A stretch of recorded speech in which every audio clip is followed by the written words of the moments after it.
Hi all, welcome to our channel turning PSC. അപ്പം നമ്മൾ ഇന്ന് പഠിക്കാൻ പോകുന്നത് മറ്റൊരു SCRT ചാപ്റ്ററാണ്.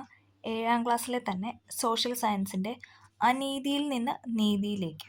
ചാപ്റ്ററിൻ്റെ പേരാണ് അനീതിയിൽ നിന്ന് നീതിയിലേക്ക്. അപ്പം നമ്മൾ ഇതിനു മുന്നേയും 7ാം ക്ലാസ്സിലെയും ഒക്കെ ചാപ്റ്റേഴ്സ് ഇട്ടിട്ടുണ്ട്. പ്ലേലിസ്റ്റ് ആക്കി ഓരോ ക്ലാസ്സിലെയും ഓരോ സബ്ജക്റ്റ് വൈസ് ആയിട്ട് ഇട്ടിട്ടുണ്ട്. അപ്പോൾ എല്ലാവർക്കും അത് ഹെൽപ്ഫുൾ ആവുമെന്ന് വിചാരിക്കുന്നു. എല്ലാവരും അതൊന്ന് കണ്ടു നോക്കി സപ്പോർട്ട് ചെയ്യുക. ഓക്കെ, നമുക്ക് സ്റ്റാർട്ട് ചെയ്യാം. അനീതിയിൽ നിന്ന് നീതിയിലേക്ക്. ഓക്കെ, ആദ്യം തന്നെ അബ്ദുൽ കലാമിൻ്റെ ഒരു പിക്ചറൊക്കെ കൊടുത്തിട്ട് അദ്ദേഹത്തിൻ്റെ കൃതിയായ അഗ്നിച്ചിറകുകൾ എന്ന കൃതിയിലെ കുറച്ച് വരികളൊക്കെ കൊടുത്തിട്ടുണ്ട്. ഓക്കെ, കുറച്ച് സെൻറ്റൻസ് ഒക്കെ നൽകിയിട്ടുണ്ട്. നമുക്കൊന്ന് നോക്കാം. ഞാൻ രാമേശ്വരം എലിമെൻ്ററി സ്കൂളിൽ 5ാം ക്ലാസ്സിൽ പഠിക്കുമ്പോൾ ഒരു ദിവസം പുതിയൊരു അധ്യാപകൻ ക്ലാസ്സിൽ വന്നു. ഒരു മുസ്ലിം ആണെന്ന് തിരിച്ചറിയും വിധം തൊപ്പി ധരിച്ചിരുന്ന ഞാൻ മുൻനിരയിൽ പൂണൂലിട്ട രാമനാഥ ശാസ്ത്രിയുടെ തൊട്ടടുത്താണ് പതിവായി ഇരുന്നിരുന്നത്. ഹൈന്ദവ പുരോഹിതന്റെ പുത്രൻ മുസ്ലിം ബാലനോടൊപ്പം ഇരിക്കുന്നത് ഉൾക്കൊള്ളാൻ ആ അധ്യാപകന് കഴിഞ്ഞില്ല. അതനുസരിച്ച് എന്നോട് എഴുന്നേറ്റ് പോയി പിന്നിലിരിക്കാനായി അദ്ദേഹം ആവശ്യപ്പെട്ടു. എനിക്ക് വലിയ ദുഃഖം തോന്നി. രാമനാഥ ശാസ്ത്രിയും സങ്കടപ്പെട്ടു. പിൻനിരയിലെ ഇരിപ്പിടത്തിലേക്ക് ഞാൻ മാറിയപ്പോൾ വിതുമ്പിക്കരയുന്ന അദ്ദേഹത്തിന്റെ മുഖം എൻ്റെ മനസ്സിൽ മായാത്ത മുദ്രയായി. സ്കൂൾ വിട്ട് വീട്ടിൽ ചെന്നപ്പോൾ ഞങ്ങൾ ഇരുവരും മാതാപിതാക്കളോട് ഈ സംഭവത്തെക്കുറിച്ച് പറയുകയുണ്ടായി. ലക്ഷ്മണശാസ്ത്രി ആ അധ്യാപകനെ വിളിപ്പിച്ചു. എന്നിട്ട് ഞങ്ങളുടെ സാന്നിധ്യത്തിൽ തന്നെ നിഷ്കളങ്കരായ കുട്ടികളുടെ മനസ്സിൽ സാമൂഹിക അസമത്വത്തിൻ്റെയും അസഹിഷ്ണുതയുടെയും വിഷം പരത്തരുതെന്ന് പറയുകയുണ്ടായി. തൻ്റെ തെറ്റായ പ്രവൃത്തിയിൽ ആ അധ്യാപകൻ ഖേദിച്ചെന്ന് മാത്രമല്ല, ലക്ഷ്മണസ്വാമി നൽകിയ ശക്തമായ സന്ദേശത്തിൻ്റെ ചൈതന്യം വഴി ആത്യന്തികമായി പരിവർത്തനപ്പെടുകയും ഉണ്ടായി. അല്ലേ? അപ്പം അദ്ദേഹത്തിൻ്റെ ഇതിൽ പറഞ്ഞേക്കുന്ന കൃതിയിൽ പറഞ്ഞേക്കുന്നത് എന്താണ്? അയിത്തത്തിനെ കുറിച്ചാണല്ലേ. അതായത് രണ്ട് ജാതിയിൽപ്പെട്ടവർ ഒരുമിച്ചിരിക്കരുത് എന്നുള്ളൊരു സങ്കല്പമായിരുന്നു അദ്ദേഹത്തിനാണ് അല്ലേ. അതിനെക്കുറിച്ചൊരു കുറച്ച് സെൻറ്റൻസ് ആയിരുന്നു നൽകിയിരിക്കുന്നത്. നമുക്ക് നോക്കാം. ഇന്ത്യൻ രാഷ്ട്രപതിയായിരുന്ന ഡോക്ടർ APJ അബ്ദുൽ കലാമിൻ്റെ കുട്ടിക്കാലത്തെ ഒരു അനുഭവമാണ് നമ്മളിപ്പോൾ കണ്ടത് അല്ലേ. സമൂഹത്തിലെ ചില വിഭാഗങ്ങൾക്ക് അർഹിക്കുന്ന പരിഗണന നൽകാതെ മാറ്റി നിർത്തുന്ന സാഹചര്യം നിലനിന്നിരുന്നു എന്നാണ് അബ്ദുൽ കലാമിൻ്റെ ഈ അനുഭവം സൂചിപ്പിക്കുന്നത്. സമൂഹത്തിൻ്റെ മുഖ്യധാരയിൽ നിന്ന് വ്യക്തികളെ ഒഴിവാക്കൽ, അവസരങ്ങൾ നിഷേധിക്കൽ, സാമൂഹികമായി വിവേചിക്കൽ തുടങ്ങിയ പ്രവണതകളെയാണ് അനീതി എന്ന് വിശേഷിപ്പിക്കുന്നത്. എന്തൊക്കെയാണ്? സമൂഹത്തിൻ്റെ മുഖ്യധാരയിൽ നിന്ന് വ്യക്തികളെ ഒഴിവാക്കുക, അതോടൊപ്പം അവരുടെ അവസരങ്ങൾ നിഷേധിക്കുക, സാമൂഹികമായി വിവേചിക്കാൻ തുടങ്ങിയ പ്രവണതകളാണ് എന്തെന്ന് പറയുന്നത് അനീതി എന്ന് വിശേഷിപ്പിക്കപ്പെടുന്നത്. മുൻവിധിയോടെ ചില സാമൂഹിക വിഭാഗങ്ങളെ അവരുടെ ജാതിയുടെയോ മതത്തിൻ്റെയോ വർഗത്തിൻ്റെയോ പേരിൽ ഒഴിവാക്കിയിരുന്നു അല്ലേ. നമുക്കറിയാം പലരെ അവരുടെ ജാതിയും മതത്തിൻ്റെയൊക്കെ പേരിൽ കളിയാക്കി അല്ലേ. അവരുടെയൊക്കെ പേര് പറഞ്ഞ് പല ആൾക്കാരെയും ഒഴിവാക്കിയിരുന്ന ഒരു കാലഘട്ടം നമുക്കുണ്ടായിരുന്നു അല്ലേ. കഴിവുകൾ ഉണ്ടായിട്ടും തൊഴിലും വിദ്യാഭ്യാസം അവസരങ്ങളും നിഷേധിക്കുക, അവസരങ്ങൾ ഉണ്ടായിട്ടും നൽകാതെ ഇരിക്കുക, വ്യക്തി എന്ന നിലയിലുള്ള പരിഗണനകൾ കൊടുക്കാതിരിക്കുക തുടങ്ങിയ പ്രവൃത്തികളിലൂടെയും ചില സാമൂഹിക വിഭാഗങ്ങളെ അരികുകളിലേക്ക് ഇരിക്കുന്നു. സാമൂഹിക നീതി നേടിയെടുക്കുന്നതിനായി നേതൃത്വം നൽകിയ പ്രധാന വ്യക്തികളെക്കുറിച്ചും സംഭവങ്ങളെക്കുറിച്ചാണ് നമ്മൾ ഈ ചാപ്റ്ററിൽ പഠിക്കാനായിട്ട് പോകുന്നത്. ഓക്കെ, തുല്യ പരിഗണന ലഭിക്കേണ്ട ഇടങ്ങളിൽ നിന്ന് ചില വിഭാഗങ്ങളെ മാറ്റി നിർത്തുന്ന പ്രക്രിയയാണ് അരികുവൽക്കരണം അഥവാ പാർശ്വവൽക്കരണം. തുല്യ പരിഗണന ലഭിക്കേണ്ട ഇടങ്ങളിൽ നിന്ന് ചിലരെ അല്ലെ, ചില വ്യക്തികളെ, ചില വിഭാഗത്തിൽപ്പെട്ട ആൾക്കാരെയൊക്കെ മാറ്റി നിർത്തപ്പെടുന്നു അല്ലേ. അതിനാണ് നമ്മൾ എന്തെന്ന് പറയുന്നത് അരികുവൽക്കരണം അഥവാ പാർശ്വവൽക്കരണം എന്ന് പറയുന്നത്. ഇവിടെ കുറച്ച് ഇത് കൊടുത്തിട്ടുണ്ട് അല്ലേ. പലായനം ചെയ്തു പോകുന്നു.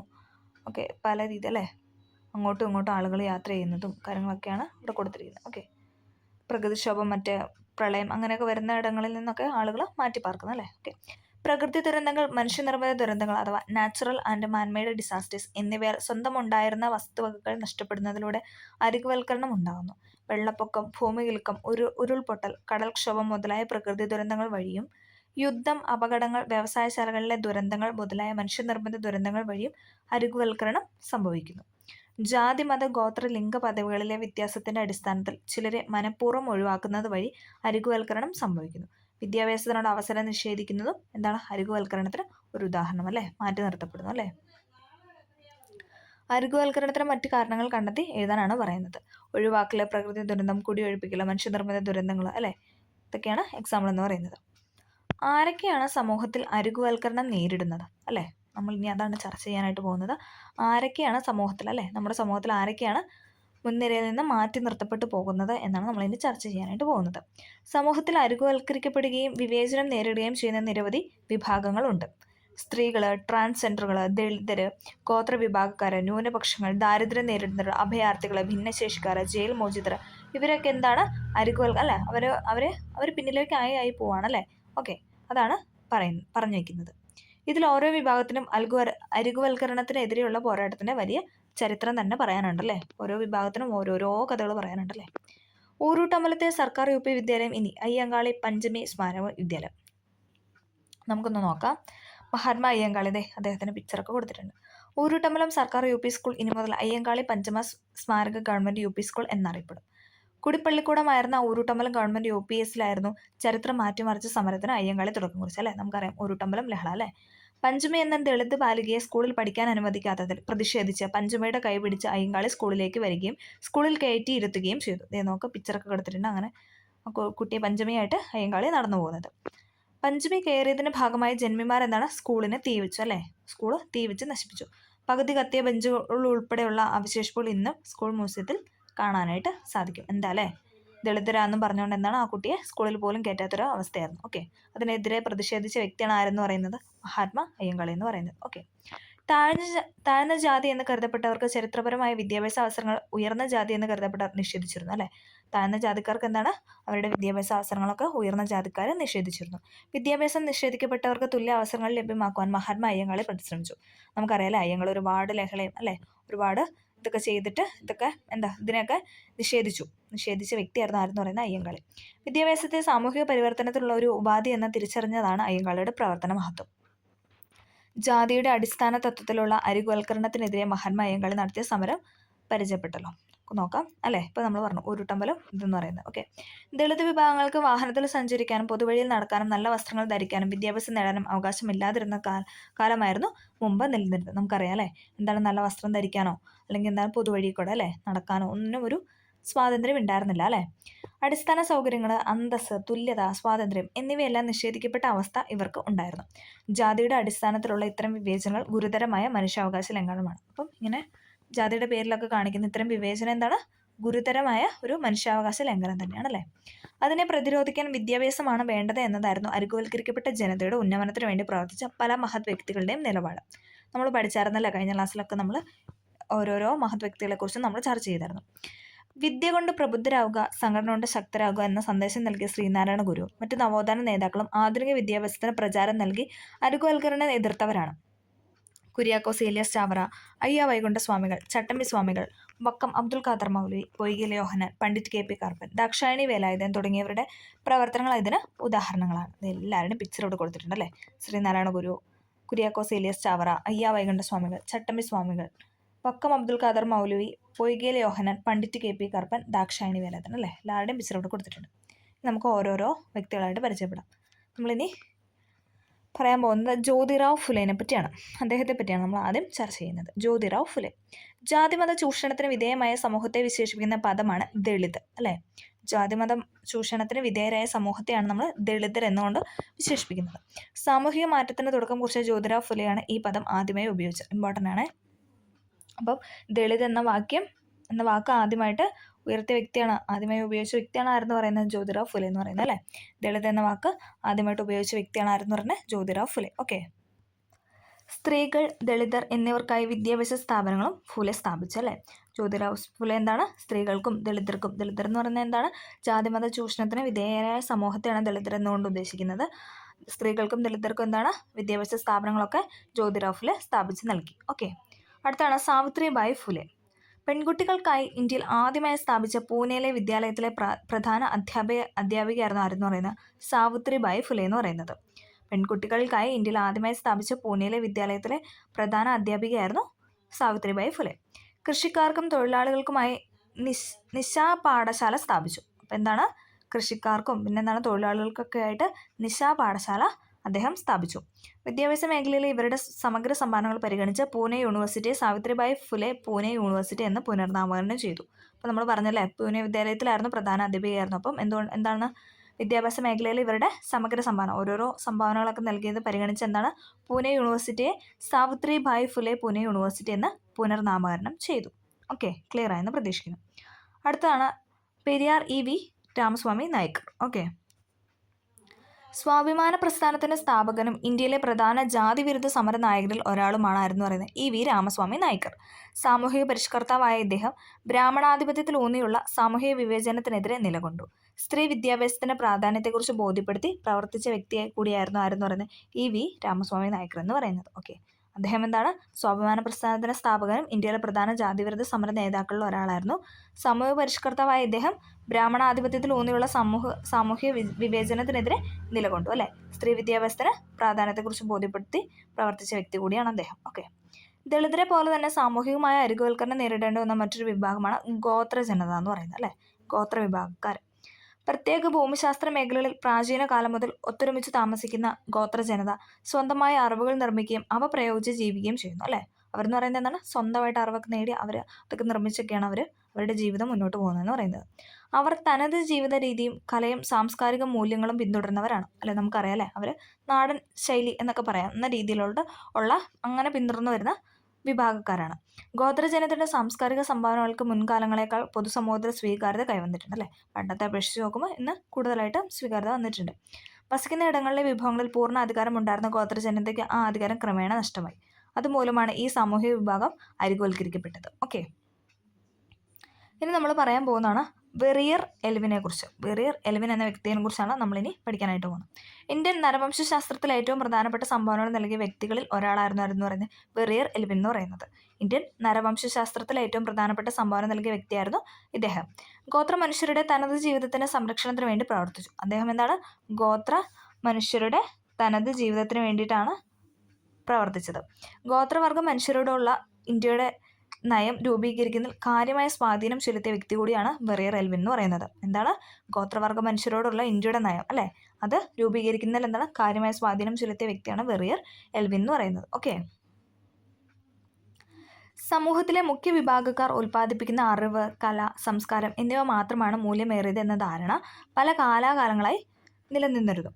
എന്നാൽ കല, ഭാഷ, സാഹിത്യം, വൈദ്യം, കൃഷി തുടങ്ങിയ മേഖലകളിൽ പ്രകൃതിയെ അടുത്തറിഞ്ഞു നേടിയ മികച്ച വിജ്ഞാനവും നാട്ടറിവും സ്വന്തമായി ഉള്ളവരാണ് ഗോത്രജനത എന്ന് പറയുന്നത്. നമുക്കറിയാം അല്ലേ, അവർക്കൊക്കെ അതെന്താണ്? സ്വന്തമായിട്ട് അവർക്ക് ആ അറിവുണ്ട്. അല്ലേ, കലാ, ഭാഷ, സാഹിത്യം, വൈദ്യം, കൃഷി ഇതിലൊക്കെ എന്താണ്? പ്രകൃതിനെ കൂടുതലല്ലേ, പ്രകൃതിനെ അടുത്തറിഞ്ഞ് ജീവിക്കുന്ന വ്യക്തികളാണ് ആരെന്ന് പറയുന്നത് ഗോത്രജനത. അല്ലേ, തനതായ സംഗീത പരമ്പരയുള്ള നിരവധി ഗോത്ര വിഭാഗക്കാരും ഇന്ന് നിലവിലുണ്ടല്ലേ. അടുത്തന്നെ നമ്മൾ പറയാനായിട്ട് പോകുന്ന ഡോക്ടർ എ അയ്യപ്പൻ എന്ന വ്യക്തിയെക്കുറിച്ചാണ്. ഡോക്ടർ എ അയ്യപ്പൻ തൃശ്ശൂർ ജില്ലയിലെ പവറട്ടിയിൽ 1905 ഫെബ്രുവരി 5 അയ്യപ്പൻ്റെ ജനനം. അപ്പോൾ തൃശ്ശൂർ ജില്ലയിൽ 1905 ഫെബ്രുവരി 5 ഡോക്ടർ എ അയ്യപ്പൻ എന്ന വ്യക്തി ജനിച്ചത്. ഇന്ത്യൻ സംസ്കാരങ്ങളെക്കുറിച്ച് പഠിച്ച പ്രമുഖ നരവംശ ശാസ്ത്രജ്ഞനായിരുന്നു പറയുന്നത് എ അയ്യപ്പൻ. അല്ലേ, ഇന്ത്യൻ സംസ്കാരങ്ങളെക്കുറിച്ച് പഠിച്ച പ്രമുഖ നരവംശ ശാസ്ത്രജ്ഞനാണ് ഇദ്ദേഹം. ലണ്ടൻ സ്കൂൾ ഓഫ് എക്കണോമിക്സിൽ നിന്ന് മരിനോവ്സ്കിയുടെയും റെയ്മണ്ട് ഫിർത്തിൻ്റെയും കീഴിൽ ഗവേഷണ പഠനം പൂർത്തിയാക്കി. കേരളത്തിലെ ഈഴവ ഗോത്ര സമുദായങ്ങളെക്കുറിച്ചുള്ള പഠനത്തിന് സമഗ്ര സംഭാവന നൽകിയ വ്യക്തിയാണ് ആരെന്ന് പറയുന്നത് എ അയ്യപ്പൻ എന്ന് പറയുന്നത്. കേരളത്തിലെ ഈഴവ ഗോത്ര സമുദായങ്ങളെക്കുറിച്ചുള്ള പഠനത്തിന് സമഗ്ര സംഭാവനകൾ നൽകി. ഓക്കെ, അപ്പം എ അയ്യപ്പൻ പഠിക്കുക. ഓക്കെ, ഇനി നമ്മൾ പറയാൻ പോകുന്ന ഇമ്പോർട്ടൻ്റ് ആയ ഒരാളാണ് നഞ്ചിയമ്മ. അല്ലേ, നമുക്കറിയാം അല്ലേ, നഞ്ചിയമ്മ. പാലക്കാട് ജില്ലയിലെ അട്ടപ്പാടിയിലെ ഇരുള വിഭാഗത്തിൽ നിന്നുള്ള നഞ്ചിയമ്മയ്ക്കായിരുന്നു 2020 രാജ്യത്തെ മികച്ച ഗായികയ്ക്കുള്ള ദേശീയ ചലച്ചിത്ര പുരസ്കാരം ലഭിച്ചത്. നമ്മളൊക്കെ കണ്ടതായിരുന്നു അല്ലേ. ഗോത്രവിഭാഗത്തിൽ നിന്ന് ഈ പുരസ്കാരം നേടുന്ന ആദ്യത്തെ വ്യക്തിയാണ് ആരെന്ന് പറയുന്നത് നഞ്ചിയമ്മ. അല്ലേ, ഗോത്രവർഗത്തിൽ നിന്നും ഈ പുരസ്കാരം നേടുന്ന, അതായത് ദേശീയ ചലച്ചിത്ര പുരസ്കാരം നേടുന്ന ആദ്യത്തെ വ്യക്തിയാണ് ആരെന്ന് പറയുന്നത് നഞ്ചിയമ്മ. കളക്കാത്ത സന്തനമേറു വെഗുവോക പൂത്തിറുക്കോ, പാട്ട് നമുക്കറിയാം അല്ലേ, എന്ന് തുടങ്ങുന്ന ഗാനമായിരുന്നു നഞ്ചിയമ്മ ആലപിച്ചത്.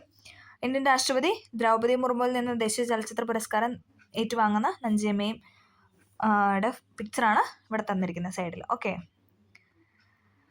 വൈവിധ്യമാർന്ന വാദ്യോപകരണങ്ങൾ നിർമ്മിച്ച് ഉപയോഗിക്കുന്നതിനുള്ള ശേഷിയും ഇന്ന് അവർക്കുണ്ട്. ഗോത്ര ജീവിതവുമായി ബന്ധപ്പെട്ട ചില ചിത്രങ്ങളാണ് നൽകിയിരിക്കുന്നത്. അല്ലേ, പെറെ, തുടി, ദവില്, നാട്ടിപ്പാണി ഇതൊക്കെ എന്ന് പറയുന്നത് എന്താണോ ഗോത്ര ജീവിതവുമായി ബന്ധപ്പെട്ട ചില ചിത്രങ്ങളാണ്. ഓക്കെ, ചിത്രങ്ങളല്ല, വാദ്യോപകരണങ്ങളാണ്. ഓക്കെ, സ്വന്തം ഭൂമിയിന്മേലുള്ള ഇവരുടെ അവകാശം, വിദ്യാഭ്യാസ അവസരങ്ങൾ, പോഷകാഹാര ലഭ്യത, ആരോഗ്യ സംരക്ഷണം എന്നിവ ഉറപ്പാക്കുന്നതിന് ഉതകുന്ന ക്ഷേമ പദ്ധതികളും അനന്തര നടപടികളും കേന്ദ്ര സംസ്ഥാന ഗവൺമെൻറ്റുകളുടെ നേതൃത്വത്തിൽ നടന്നു വരുന്നുണ്ട്. ഓക്കെ, ഇനി നിലമ്പൂർ ആയിഷ പറഞ്ഞ ഒരു അനുഭവക്കുറിപ്പാണ് നമ്മളിനി വായിക്കാനായിട്ട് പോകുന്നത്. നിലമ്പൂർ ആയിഷ അക്കാലത്ത് നാടകത്തിൽ അഭിനയിക്കാൻ സ്ത്രീകളെ കിട്ടുമായിരുന്നില്ല. സ്ത്രീകൾ അഭിനയ രംഗത്തേക്ക് വരുന്നത് മോശമാണെന്നായിരുന്നു സമൂഹം വിശ്വസിച്ചിരുന്നത്. ഞാൻ നാടകത്തിൽ അഭിനയിക്കാൻ തന്നെ തീരുമാനിച്ചു. വടക്കേ മലബാറിൽ പല ഭാഗത്തും ഞങ്ങൾ നാടകം കളിക്കാൻ പോയിട്ടുണ്ട്. മുക്കത്ത് നാടകം കളിക്കുമ്പോഴാണ് എനിക്ക് കല്ലേറ് കിട്ടുന്നത്. നാടകത്തിന്റെ ഡയലോഗ് പറഞ്ഞു തീരുന്നതിന് മുമ്പ് ഒരു കല്ല് വന്ന് എൻ്റെ മുഖത്ത് പതിച്ചു. ഞാൻ പതറിയില്ല. എൻ്റെ വായിലൂടെ രക്തം ഒഴുകുന്നുണ്ടായിരുന്നു. പക്ഷേ ഒറ്റ ഡയലോഗ് പോലും തെറ്റുകയോ മറക്കുകയോ ചെയ്ത് നാടകം പൂർത്തിയാക്കി.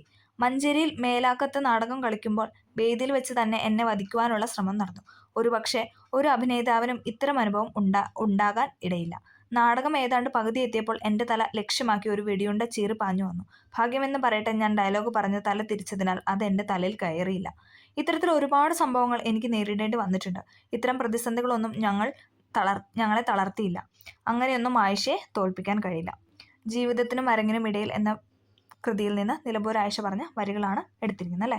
ഒരു എന്താ പറയുക, സ്ത്രീകൾ അനുഭവിച്ചിരുന്ന അല്ലേ ആ ഒരു കാര്യത്തിനെയാണ് പറഞ്ഞു വെച്ചിരിക്കുന്നത് ഇതിൽ. കേരളത്തിൽ അറിയപ്പെടുന്ന നാടക സിനിമാ പ്രവർത്തകയായ നിലമ്പൂർ ആയിഷയുടെ അനുഭവക്കുറിപ്പാണ് തന്നിരിക്കുന്നത്. അവർക്ക് എന്തെല്ലാം വെല്ലുവിളിയാണ് സമൂഹത്തിൽ നിന്ന് നേരിടേണ്ടി വന്നല്ലേ. വെടിയുണ്ട പോലും അല്ലേ, എന്താ പറയുക, അങ്ങനെ ഒരു ജീവിതമായിരുന്നു അന്നത്തെ കാലത്തെന്ന് പറയാം സ്ത്രീകൾ നേരിട്ടുകൊണ്ടിരുന്നത്. സ്ത്രീകൾ കലാപ്രവർത്തനത്തിൽ ഏർപ്പെടുന്ന വിലക്കപ്പെട്ട ഒരു കാലം നമ്മുടെ സമൂഹത്തിലുണ്ടായിരുന്നു. കലയിൽ മാത്രമല്ല, സമൂഹത്തിന്റെ പല മേഖലകളിലും സ്ത്രീ ആയതുകൊണ്ട് മാത്രം അരികുവൽക്കരിക്കപ്പെടുകയും തുല്യ അവസരം നിഷേധിക്കപ്പെടുകയും ചെയ്ത് ധാരാളം അനുഭവങ്ങൾ ചരിത്രത്തിൽ കാണാനായിട്ട് സാധിക്കും. കലാമേഖല, വിദ്യാഭ്യാസ മേഖല, തൊഴിൽ മേഖല, ഗാർഹിക ഇടങ്ങൾ എന്നിവിടങ്ങളിൽ അവർ താഴ്ന്ന പദവി മാത്രമേ അർഹിക്കുന്നുള്ളൂ എന്ന തെറ്റായ ധാരണ സമൂഹത്തിൽ നിലനിന്നിരുന്നു അല്ലേ. ആ കാലത്തൊക്കെ എന്താണ്, കലാമേഖലയിലും അല്ലെങ്കിൽ വിദ്യാഭ്യാസം, തൊഴിൽ, ഗാർഹിക ഇടങ്ങൾ ഇവിടെ നിന്നൊക്കെ എന്താണ് ഒരു താഴ്ന്ന പദവി അല്ലേ, താഴ്ന്ന ഒരു ജാതി പോലെ തന്നെ സ്ത്രീ എന്ന് പറയുന്നത് അങ്ങനെ ഒരു കാറ്റഗറിയിൽ പെടുത്തി അല്ലേ. അങ്ങനെ ഒരു തെറ്റായ ധാരണയായിരുന്നു എന്തെന്ന് പറയുന്നത് പണ്ടുള്ള കാലത്തൊക്കെ സമൂഹത്തിൽ നിലനിന്നത് വന്നത്.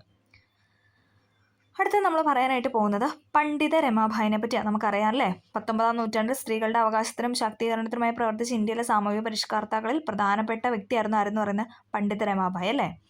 വിധവകളുടെ വിദ്യാഭ്യാസത്തിനും ക്ഷേമവും പ്രധാന പ്രവർത്തന മേഖലയായിരുന്നു അദ്ദേഹത്തിന്. ഇന്ത്യയിലെ സ്ത്രീകളുടെ അവസ്ഥയെക്കുറിച്ച് പഠിക്കുകയും പ്രശ്നങ്ങൾ പരിഹരിക്കാൻ വേണ്ട പ്രവർത്തനങ്ങൾക്ക് നേതൃത്വം നൽകുകയും ചെയ്ത വ്യക്തിയാണ് ആരെന്ന് പറയുന്നത് പണ്ഡിത രമാബായി. അദ്ദേഹം സ്ഥാപിച്ചാണെന്നത് ശാരദാ സദൻ അല്ലേ. ഇതൊക്കെ നമ്മൾ കഴിഞ്ഞ ക്ലാസ്സിൽ പറഞ്ഞാണ് അല്ലേ. ഇനി ഡോക്ടർ പുന്നൻ ലൂക്കോസിനും E.K. ജാനകി അമ്മാൾ, ഇവരെ രണ്ടുപേരെ കുറിച്ചും കുറച്ച് കാര്യങ്ങൾ കൊടുത്തിട്ട് നമുക്കൊന്ന് വായിക്കാം.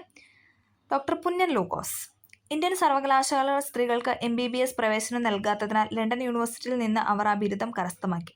കേരളത്തിൽ വൈദ്യശാസ്ത്രത്തിൽ ബിരുദം നേടിയ ആദ്യത്തെ വനിത എന്ന നിലയിൽ പ്രശസ്തയായി. തിരുവിതാംകൂർ ലെജിസ്ലേറ്റീവ് കൗൺസിലിലെ ആദ്യത്തെ വനിതാ പ്രതിനിധിയായിരുന്നു.